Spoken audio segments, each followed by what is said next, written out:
ইতিমধ্যেই জনগণের মনে প্রশ্ন উঠেছে, পলাতক স্বৈরাচারের আমলে সৃষ্ট বাজার সিন্ডিকেট ভেঙে দ্রব্যমূল্য জনগণের ক্রয় ক্ষমতার ভেতর আনতে সরকার কি কি পদক্ষেপ নিয়েছে।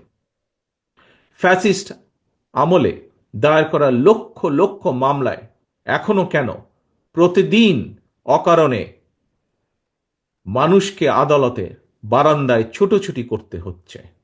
দেশের বিদ্যমান পরিস্থিতিতে বিএনপি বারবার যে কথাটির উপর জোর দিতে চায় সেটি হলো, অন্তর্বর্তীকালীন সরকার তাদের সংস্কার কিংবা গৃহীত পরিকল্পনায় অগ্রাধিকার নির্ধারণের ব্যর্থতার পরিচয় দিলে ষড়যন্ত্রকারীরা 2024 সালের গণ অভ্যুত্থানের স্পিরিট বিনষ্ট করার সুযোগ নেবে।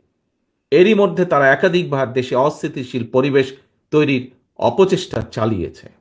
হাজারো ছাত্র জনতার রক্তের উপর প্রতিষ্ঠিত বর্তমান অন্তর্বর্তীকালীন সরকারের ব্যর্থতা বাংলাদেশের গণতন্ত্রের পক্ষের শক্তির দেখতে চায় না।